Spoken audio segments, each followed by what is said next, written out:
안녕하십니까.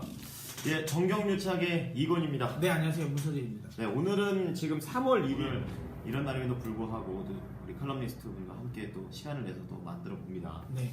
지금 시기적으로 이제 3월 초반이기 때문에 네. 힘들었던 2월 너무 힘드셨잖아요. 2월달에 엄청 힘들어요. 저도 개인적으로 좀 힘듭니다. 얼굴이 지금 이렇게 간쪽이 됐어요. 여러분도 힘드시죠? 저도 힘듭니다. 지금 장난 아닙니다 지금. 그러니까. 그래서 저희가 이제 3월 달에는 지금보다 나아질 거다라는 그런 전망도 있고 해서 과연 3월 달은 어떻게 해볼까 이 얘기를 좀 해볼까 합니다. 네. 2월보다 나아지겠죠? 일단은 뭐 결론부터 이야기하면 저도 나아질 거라고 생각을 하는데요. 예, 그거 뭐 사실 저는 뭐 또 여기서 또 제 자랑을 해보자면 언제나 하는 거라서. 그렇죠. 네, 언제나 하는 거라서 일단 뭐 이제 보시는 분들은 다 이제 이해를 하실 거라 생각합니다. 그렇죠.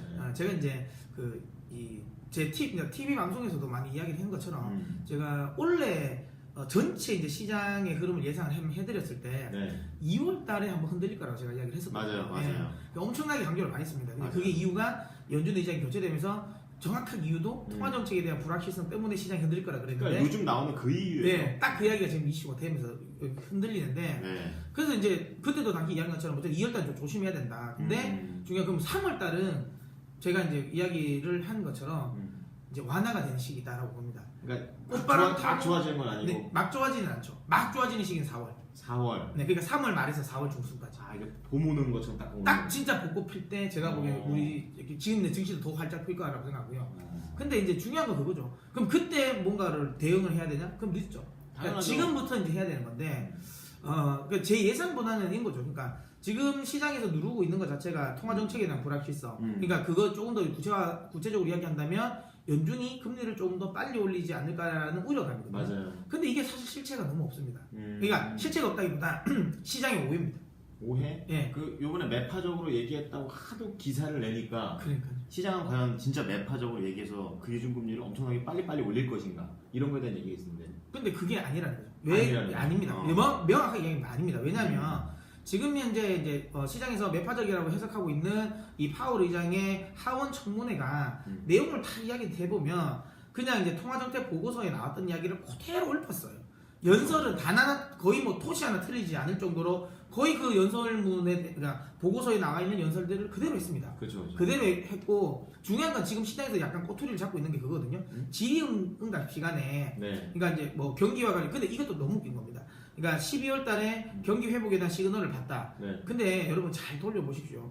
작년에 1월 달에도 경기 회복에 대한 예런 의장이 경기 회복에 대한 시그널을 봤다라고 이야기했고요. 그렇죠. 작년 6월 달에도 그 이야기는 했고요. 계속 시그널을 보고 있었어요. 왜냐하면 그러면 그 이야기를 안 하면 금리 인상을 할 명분이 없잖아요. 맞아요. 계속 보고 있다는 거예요. 근데 그건 해석은 계속 이야기했지만 그건 매파적인 거. 왜? 항상 했던 스탠스예요. 그리고 이제 중요한 건 경기는 회복될 것 같다. 그 다음에 이제 물가 올라갈 것 같다. 이야기를 했거든요. 네. 근데 이건 뭐 항상 해봤잖아요. 맞아요. 항상 해왔거든요. 근데 이제 전혀 특별하지 않았어요. 근데 이게 이제 어쨌든 이제 꼬투리를 잡은 겁니다. 왜냐하면 저는 그 이유를 드는 게 미국 시장 같은 경우는 이제 플래시 크래시라고 해서 그냥 알고리즘, 그러니까 이 기계적인 매매에 의한 알고리즘 오류에 의한 매물이 한번 폭락이 나왔어요. 폭탄이. 그렇죠. 예. 그리고 나서 이제 빠르게 올랐습니다. 거의 그러니까 한 10일 만에 떨어진 걸 거의 또 10일 만에 다 말아 올렸어요. 많이 회복했죠. 네, 그러니까 거의 다 회복했잖아요. 그러다 보니까 시장에서는 차익 실현의 욕구가 나온 거죠. 단기간에 그러니까 단기간에 15%를 급락을 했는데 또 단기간에 15%또 그만큼 다시 회복을 했으니 당연히 차익 실현 매물이 그러니까 물량이 나올 만한 욕구가 나올 만한 시점이었던 거예요. 그렇군요. 거기에 대한 빌미를 또 이제 시장이 제일 만만한 통화정책 회의를 그러니까 통화정책에 대한 불확실성인 거죠. 그러니까 요즘 그 시장 보고 있으면 어떤 이유가 나오든지 다 해석이 굉장히 중요한 거예요. 자기도 듣고 싶은 것만 듣는 듯한 느낌을 진짜 맞아요. 네. 그러니까 지금 좀 떨어뜨리고 싶은 거예요. 그리고 달러 같은 경우도 지금 자리에서는 좀 반등이 나올 만한 시점이고 그리고 이제 달러 같은 경우도 여기 약간은 좀 다른 말이긴 하지만 환경이 좀 잠깐만 더 들어가면 여기에 드라기 총재가 엄청 좋은 기술을 썼어요. 최근에 한번 얘기가 있었죠. 그게 진짜 시기가 너무 적절하겠어요. 그 아저씨는 연애도 잘할 것 같아요. 근데 진짜 저는 진짜 생각합니다. 정말 그러니까 벤 버냉키와 그 드라기 총재는 정말 대단한 선수예요. 장난 아니에요. 선수. 근데 이 두 분이 옛날에 피셔 부의장 밑에서 같이 동문수학하던 사람이었어요. 네, 동문수학하면서 그래서 이제 어쨌든 스승이 같은데 잘 배운 겁니다. 그래서 엄청 시장과 밀당을 잘하는데 드라기 총재는 말을 많이 하잖아요. 딱 그 포인트에서 딱 찍어서 진짜 끌고 가거든요. 왜냐면 그러니까 ECB 같은 경우도 지금 자리에서 유로화가 추세적인 강세가 나오면 사실 불편합니다. 아무래도 유로존 또 수출을 많이 하다 보니까 경기가 둔화될 수 있기 때문에 네. 어쨌든 유로화의 강세를 좀 꺾어야 되는데 그냥 아무 때서나 말을 해버리면 소위 말하면 약발에 안 먹히는 걸 알아요. 결정타 때 하는 거. 네, 그래도 어떻게 했냐면 지금 최근에 그러니까 미국의 통화정책 회의에 대한 불확실성, 그러니까 통화정책에 대한 불확실성, 그로 인해서 달러 강세에 대한 우려감이거든요. 요게 나오고 있는 시점에 딱 발언을 친 거예요. 우리는 팽창적인 통화정책을 좀 더 유지할 것이다. 그러니까 유로화는 더 약해질 거야. 달러가 강해지는 시점에 딱 그걸 친 거예요. 그러니까 달러가 더 강해지는 거예요. 그러니까 쉽게 안 내려오는 거예요. 왜? 유로화 약세가 계속 강해져서. 그러니까. 네, 그러면서 이제 요게 나오다 보니까 달러가 안 내려오니까 명분을 계속 만들 수 있는 거예요. 통화 정책에 대한 불확실성이잖아. 지금 금리 인상 우려감이 있으니까 지금 달러는 안 떨어지는 거잖아라고 이야기를 할 수 있는 거거든요. 근데 그것도 억지입니다. 왜냐하면 최근 들어서 어제도 그랬는데 미국채 가격이 올랐어요. 네. 그러니까 미국채 가격이 올랐다는 거, 미국채 금리가 떨어졌다는 금리 거거든요. 떨어졌다는 거. 그러니까 만약에 금리가 떨어졌다는 거, 금리 인상을 할 것 같은데 금리가 떨어지겠습니까? 그러니까. 안 떨어지거든요. 안 맞네요. 네, 아. 그래서 제가 항상 이야기드리면 시장에서 여러분들도 뭐 주요 뭐 칼럼이나 이런 걸 볼 때 잘 보셔야 되는 게 시장에 대한 그러니까 뭔가 팩트가 나왔을 때 그 네. 팩트가 나오고 나서 소위 말하면 시장이 움직일 때 그 움직임을 보고 이 시장에 나온 이 팩트를 해석하는지 아니면 팩트가 나오고 순수하게 이 팩트를 해석하는지를 잘 보셔야 돼요. 이게 무슨 차이냐면 팩트가 나오고 시장이 거기에 따라서 움직이는 걸 보고 그 시장에 맞춰서 이야기를 하면 네. 이건 해석이 아니라 해설이에요. 그쵸. 해설. 그쵸. 그러면 진짜 시장의 흐름을 몰라요. 그냥 아까 이야기한 것처럼 지금처럼 이번에 뭐 파월 의장이 그렇게 매파적이지 않았는데 그냥 시장이 떨어지고 그렇게 이야기하니까 매파적이라고 해석을 해버리면 그러면 이거 그럼 진짜 연준이 금리 인상을 빨리 하겠네라고 생각하거든요. 네. 이거 되게 오판이거든요. 아까 이야기했지만 지금 주요 연은 총재들 발언 보십시오. 다 그냥 다 비둘기. 다 비둘기거든요. 클리브랜드 연은 총재도 비둘기적으로 얘기를 그러니까, 했어요. 그러니까. 그 사람은 완전 맨데. 네. 그러니까 지금 하물며 매파까지도 이렇게 돌아서는데 스탠스 자체가 얼마나 빨라지겠어? 안 빨라지거든요. 그쵸. 그런데 떨어지니까 거기에 맞추니까 사람들이 오판을 많이 하게 되는 거예요. 그러니까 아까 이야기했지만 이렇게 되면 여러분 해설을 들으시면 안 돼요. 그러니까 지금처럼 팩트를 정확하게 이제 분석을 해야 돼요. 그래서 그 해석을 해야 됩니다. 그러니까 제가 얘기한 이 해석은 아까 말한 것처럼 아니다. 실질적으로 달러가 강세가 나왔지만 이건 유로화 약세의 요인도 있고 그리고 중요한 건 통화 정책에 대한 불확실성이었으면 미국채 수익률은 올라가야 된다. 그러니까 떨어져야 수익률은 올라가야 되고 가격은 떨어져야 되는 거거든요. 그래요. 근데 중요한 건 지금 반대예요. 그러니까 어쨌든 통화 정책과 관련된 부분에 있어서의 우려감은 실질적으로 아니라는 거예요. 아시겠죠? 그러니까 명분이 그냥 그 차익 실현의 명분을 만드는 겁니다. 자, 그러면 이게 이제 좀 먼 길 돌아서 여기까지 왔네요. 근데 워낙 이제 이 2월달 이슈가 좀 커서 이야기 좀 해드리려고 했던 거고요. 이제 본론적으로 다시 들어와서 3월은 그래서 제가 왜 좋게 보냐면 이런 통화 정책에 대한 불확실성이라는 건 기본적으로 시간이 지나면 완화가 될 수밖에 없습니다. 왜냐하면 그런 흐름이 그러니까 처음에는 우리가 우려감을 가지고 있지만 그게 실제로 계속 주요 연은 뭐 총재들이 발언이 나올 그렇죠. 거고요. 그렇죠. 그다음에 뭐 지표도 나올 거고요. 뭐 전체적인 부분이 시간이 지나면 지날수록 우리가 오해했네라고 시간이 그렇게 될 겁니다. 그리고 지금 통화 정책에 대한 불확실성 때문에 시장의 변동성이 굉장히 키웠잖아요. 맞아요. 그러니까 이미 클라이막스는 지난 거예요. 적응되는 것도 좀 있고. 그렇죠. 네. 시장에서는 항상 이제 제일 싫은 건 소위 말하면 이제 이 불확실성이거든요. 맞아요. 근데 이 불확실성이라는 건 시장에 노출되면 될수록 소위 말 유통기한이 있습니다. 그렇죠. 노출 딱 빼는 순간 유통기한이 시작되는 거죠. 그래서 시간이 지나면 지날수록 없어지는 거거든요. 그렇기 때문에 이 기간이 저는 3월 달이라고 보고요. 3월달. 뭐 사실 최악의 경우면 3월 21일까지 그러니까 3월 FMC 회의까지 말까지. 변동성이 나올 수도 있습니다. 왜냐면 거기서 좀 확실하게 좀 찍어주기를 원하는 거겠죠.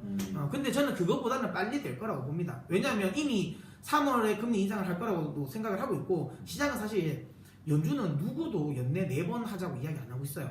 그러니까 점도표 봐야 되는 거 아니에요? 그러니까 점도표에도 제가 점도표 요걸 한번 나중에 한번 나중에. 나중에 아니라 제가 예언을 해드릴 테니까 나중에 그게 맞는지 한번 봐보십시오. 점도표가 저는 그렇게 나올 것 같습니다. 분명히 경기에 대한 전망치는 다 상향할 거예요. 예. 그리고 12월 달에 나왔던 것보다 경기에 대한 전망치는 다 상향 조정될 거예요. 그런데 물가 전망치와 관련된 부분은 그냥 유지할 것 같아요. 이게 뭐냐면 시장은 경기는 회복되지만 우리는 점진적으로 금리 인상을 할 거라는 스탠스거든요. 그 물가가 안 올랐기 때문에 그 물가는 쉽게 안 오를 거니까 아. 금리는 그렇게 빨리 올릴 필요 없다는 거죠. 그거에 대한 꼬투리 그 근거로 잡는 거군요. 그렇죠. 그러니까 이제 이거가 이렇게 점도표가 딱 나오잖아요. 예. 그러면 시장은 완벽하게 안정은 차릴 수 있습니다. 그리고 여러분 제가 또 한번 금리 인상과 관련된 시나리오를 또 한번 제가 예상을 해드리면 분명히 연준은 369에 금리 인상을 할 겁니다. 369에. 그러니까 이게 왜 그러냐면 분기별로 무조건 369에 할 겁니다. 369? 저는 진짜 장담합니다. 가능할 수 있습니다. 왜 이렇게 나오냐면 연준도 그 생각을 해요. 그러니까 한번 경기가 정말 생각보다 빨리 올라가면 네 번까지는 하겠다는 생각은 의지는 가지고 있거든요. 그래서 보세요. 만약에 3월 달을 놓쳐버리면 그러면 6, 9, 10이거든요. 물론 이제 그 전에도 해도 돼요. 근데 그 전에는 기자회견이 없어서 보통 연준은 기자회견이 있는 그러니까 이 FOMC 회의 때 이제 보통 금리를 결정하거든요. 붙여서 간다. 왜냐하면 그렇게 안 하면 시장이 오해를 할 수 있어서 그래서 항상 금리 인상은 이렇게 이제 보통 3, 6, 9, 10입니다. 그러니까 기자회견이 있을 때 점도표 발표가 있고 뭐 이럴 때 항상 하는데 그런 관점에서 본다면 지금 3, 6, 9, 10인데 그러면 3월, 6월, 9월, 12월을 다 인상을 하면 4번이거든요. 근데 혹시라도 만약에 3월을 빼버렸다. 이번에 금리 인상 안 했다. 그럼 저는 시장 폭등 나올 거라고 봅니다. 근데 3월은 거의 확실이잖아요. 지금. 그러니까 중요한 건 그렇게밖에 연준은 그렇게 할 수밖에 없어요. 3월을 빼버리면 이미 시장에 대해서 쉽게 말하면 카드를 다 올려줄 카드 다 보여버리는 거예요. 왜냐면 어떻게 지금 어쨌든 3월밖에 안 한다는 거예요. 3번밖에. 그러면 이거면 시장이 엄청 가열될 거예요. 아주 폭등 나와버리고 그러니까 쉽게 말하면 연준이 시장이라든지 물가를 잡을 수 있는 키를 그냥 다 놓쳐버려요. 그러면 지금 상황상 그 3월이 이제 들어온 거잖아요. 네. 빨리 뭘 해야 되는데? 그러니까 아까 이야기한 것처럼 네. 그렇기 때문에 그러니까 이번에 3월은 금리 인상 무조건 할 겁니다. 그러니까 3, 6, 9는 해놓고 그리고 나서 12월 달을 이제 한 달 열어두는 거예요.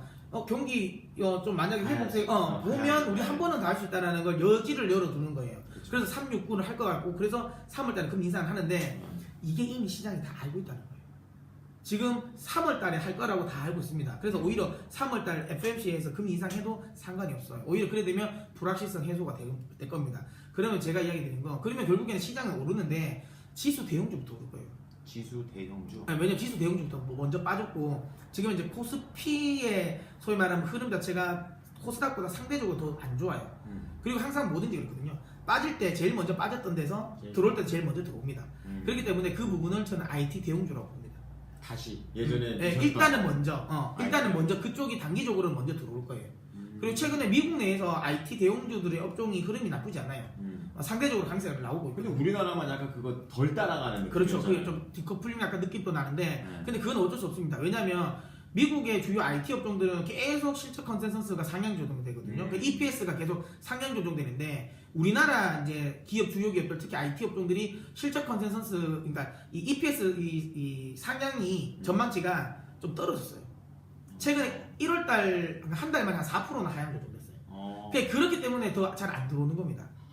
그 이유가 다 있어요. 네, 그렇기 때문에 근데 중요한 건 EPS 증가율 자체를 좀 이렇게 하향 조정했지만 그만큼 좀 최근 우리가 조정을 보이면서 밸류에이션 매력도가 굉장히 높은 거고 EPS 전망치를 하향 조정했음에도 불구하고 우리가 신흥국 내에서 여전히 높습니다. EPS 증가율 자체는 그렇기 때문에 안 들어올 이유는 없다고 봅니다. 그래서 시장이 안정화가 되면 일단 먼저 미국 시장부터 채우고 그 다음에 이제 유럽 시장 쪽에 채우고 그리고 이머징으로 들어올 거예요. 그리고 이제 우리나라 쪽으로 들어올 건데 그때 들어올 때는 가장 먼저 팔고 나갔던 IT 대형주부터 일단 먼저 들어온다. 그러면 지금만 예를 들어 어느 일정 수준 돈이 있으신 분들이라면 IT 대형주 뭐 삼성전자, SK하이닉스, 뭐 삼성전기, 그다음에 뭐 LG전텍 뭐 이런 것들 있지 않습니까? IT 대형주 쪽에 조금 더 포지션 일정 수준은 채워놓으시라. 하지만 이거를 중기적으로 끌고 가려고 생각하지 마십시오. 원래도 어쨌든 단기적으로는 좀 튀는데 이제 이 IT 대형주가 지난해처럼 시장 수익률을 아웃퍼폼할 가능성은 매우 낮습니다. 그냥 시장 수익률 정도의 마켓 퍼폼. 그러니까 시장이 만약에 10% 오르면 한 10% 정도 내외에서 왔다 갔다 할 거다. 왜냐면 지난해 너무 많이 올랐기 때문에 지금 2년 연속 그렇게 올랐거든요. 3년 연속 그렇게 덩치 큰 종목들이 오르기 쉽지 않습니다. 그래서 탄력은 나중에 좀 둔화되겠지만 어쨌든 초반에 3월 달에 외국인 자금들이 유입될 때 제일 먼저 튈 종목들은 저는 IT 대형주라고 보기 때문에 일단 일정 수준은 넣어두시고요. 그 다음에 이제 제가 요즘에 계속 밀고 있는 게 있지 않습니까? 오토메이션, 자동화, 무인. 그러니까 이거는 글로벌적인 전체적인 시장의 소위 말하면 이 트렌드입니다. 근데 이게 많은 분들이 무인이라고 하고 오토메이션이라고 하면 마치 먼 미래의 일이라고 생각하세요. 아 그렇죠. 로봇가 왔다 갔다 하는데 실생활에 로봇은 없잖아요. 뭐 사람을 닮은 로봇이라든지 이런 게 없잖아요 지금. 근데 그 오토메이션이라는 게 딱 굳이 뭔가 로봇만 이야기를 하는 게 아니고요. 로봇이 모든 걸 다 하는 게 아니라, 그러니까 사람이 하는 일이 사람과 로봇이 같이 협업하는 정도까지도 이미 그 정도 범주로 다 나오거든요. 근데 이게 지금 계속 넓어지고 있고, 지금 현재 글로벌적으로 이렇게 갈 수밖에 없는 게 모든 국가들이 어쨌든 노동 생산성이 계속 떨어지고 있어요. 네. 그러니까 왜냐면 임금은 계속 상승되죠. 그렇죠. 근데 노동 시간은 계속 단축이 되고 있어요. 네. 그러니까 인간이 할 수 있는 노동 생산력 자체는 이제 최한계가 온 거예요. 그리고 그게 지금 근데 그걸 메꾸는 게 지금 로봇입니다. 자동화로. 그래서 아디다스랑 나이키의 주가가 아디다스가 훨씬 좋거든요. 예. 그 이유가 아디다스가 나이키보다 훨씬 더 오토메이션화가 잘 돼 있어요. 자동화가. 기계들이 더 잘 만든. 독일 쪽에 있는 아디다스의 그러니까 주요 큰 공장들을 가보면 예. 엄청난 큰 공장에 직원이 10명밖에 없어요. 대박. 다 그냥 자동화, 그냥 기계가 다 해버립니다. 그냥 그 사람이 10명은 그냥 관리 정도. 관리 정도만 하는 거예요. 그러니까 이게 지금 이제 제조업, 그러니까 특히 미국도 더 그렇거든요. 그래서 미국 같은 경우도 제조업 부흥을 일으키잖아요. 근데 트럼프가 약간 오판하는 게 있어요. 지금 만약에 제조업을 살려서 그러면 이제 중요한 건 물론 안 하는 것보다야 조금 더 일자리가 늘어나겠지만 중요한 게 지금 새로 짓는 것들 거의 대부분 자동화가 나옵니다. 그래서 제가 한번 방송에서 한번 우스갯소리로 네. 세탁기, 삼성이랑 LG 세탁기 이거 관세 때리면서 세탁기 우리나라 미국에 지어라고 이야기했잖아요. 그래서 내가 그냥 한번 알았어 짓게 해놓고 그냥 스마트 팩토리로 일자리 하나도 안 늘리고 그냥 그걸 스마트 팩토리로 다 지어버리면 짓긴 지었잖아. 그러니까 그랬으면 좋겠다 뭐 이야기를 했는데 네. 충분히 그럴 수 있다는 거죠. 그러니까 중요한 게 지금 주요 그러니까 자동차 제조업체들은 다 이쪽으로 가고 있고 그러니까 우리나라도 계속 이쪽 갑니다. 왜냐면 우리나라도 최저임금이 지금 현재 상승했죠. 네. 또 얼마 전에 지금 노동시간도 단축됐죠. 주간 노동시간 단축됐죠. 그러다 보니까 지금 사실 계속 오토메이션 쪽으로 계속 갈 수밖에 없는 환경이 만들어집니다. 이게 중요한 게 오토메이션이 제조업뿐만 아니라 네. 사실 우리 스마트 스토어라고 해서 요즘에 무인 맞아요. 지금 편의점도 사람 별로 LG15 LG가 아니라 뭐 어느 나라 사람이에요? 뭐 할아버지예요? 안나. GS25가 아니라 그 이마트 24. 네, 이마트 24. 이마트 24가 무인화를 하죠. 네. 그러니까 아마존 고가 이제 미국에서 먼저 나왔는데 맞아요. 그게 지금 이마트도 나오죠. 그다음 스타벅스도 우리나라 500개 매점 지금 무인화한다 그랬거든요. 예, 그다음에 중요한 건 그것만 나오나요? 뭐 극장부터 해서 지금 계속 모든 게 지금 무인화가 다 넘어가고 있는 거예요. 뭐 진짜 사람이 일할 수 있는 게 별로 없어졌거든. 그렇죠. 네, 근데 이걸 제가 우리가 이게 지금 등급이 어떤 건지 몰라서 제가 이거를 뭐 말은 못 하겠는데 원래 무인이 딴 데도 많잖아요. 그렇죠. 이상한 얘기 하지 마요. 그러니까 그런 식으로 무인화가 네. 굉장히 많이 될 겁니다. 그래서 제 개인적인 생각에는 어쨌든 이 무인화 관련 부분에 있어서는 무조건 이 오토메이션이라고 해서 이 제조업만 신경 쓰시지 마시고 굉장히 넓어집니다. 그냥 스마트 시티, 스마트 홈, 스마트 스토어 이 모든 게 무인화거든요. 그러니까 무인화가 제가 보기엔 원래 핵심. 그리고 이게 지금 미국이 발표했던 뭐 노동 지표라든지 이런 데 보면 고용 지표나 보면 이게 아예 경제 지표에 이제 찍히기 시작했어요. 그러니까 제가 이야기 드린 게 뭔가 좀 더 다가왔네요. 이제 아예 다가온 거예요. 왜냐면 최근에 이제 연준도 이야기를 했거든요. 네. 연준이 한 게 아니 이렇게 그러니까 실업률도 많이 낮아지고 뭐 그렇게 했음에도 불구하고 왜 이렇게 물가가 안 오르냐 이거거든요. 근데 연준도 약간 힌트를 찾았을 거예요. 이거 오토메이션인가? 이러면서 이런 거야? 그럴 수도 있는데 거기에 답을 뭐라고 했냐면 생각보다 이번에 파월 의장도 이야기했어요. 이번에 통화정책 보고서에도 나왔어요. 노동 생산성이 둔화되고 그러다 보니까 임금 상승률이 둔화된다 그랬거든요. 여기에 큰 이유는 두 가지입니다. 첫 번째, 숙련공들이 많이 없어졌어요. 숙련공들이 다 나왔단 말이죠. 그러니까 숙련공들이 할 자리가 없는 거예요. 그러니까 이제 소위 말하는 일자리는 숙련공들을 원하는 일자리는 많은데 실질적으로 숙련공들이 그렇게 많지가 않아요. 다 은퇴해버리든지 아니면 쉽게 말하면 노동시장에 참여하지 않는 사람들도 많고 이런 거예요. 그러니까 숙련공이 없다 보니까 당연히 노동 생산도 떨어지고 그리고 임금 인상률도 더딜 수밖에 없죠. 그렇죠. 예, 그게 이제 가장 결정적인 이유인데 그것 말고 또 한편으로는 뭐냐면 그러다 보니까 어떻게 된다? 기계화가 되는 거예요. 그러다 보니까 인간이 날 있는 노동 생산은 떨어질 수밖에 없죠. 그리고 중요한 건 임금이 오를 리가 없죠. 기계는 파업을 안 해요. 그렇죠. 고장이 나버리고 그리고 중요한 건 노동 시간 자체도 계속 줄여도 상관없어요. 그 법은 중요한 건 기계에 적용되지 않거든요. 맞아요. 기계는 24시간 다 돌립니다. 맞아요. 360일 돌리고요. 그리고 이거 하나를 아시는 효율이 좋지, 훨씬 좋죠. 그리고 또 이게 왜 좋아졌냐면 예전에는 소위 말하면 이제 이 단순 작업을 하는 로봇 같은 경우에 로봇팔인데 그게 뭐 하나가 한 몇 억 정도를 한단 말이에요. 그래서 아무리 생각해도 그냥 인간을 쓰는 게 좀 더 나았는데, 본적으로. 야, 이게 지금 가격이 엄청 다운됐어요. 그래서 단순 노동을 하고 있는 그 로봇팔 같은 경우가 한 4천만 원 정도 하는 게 있거든요.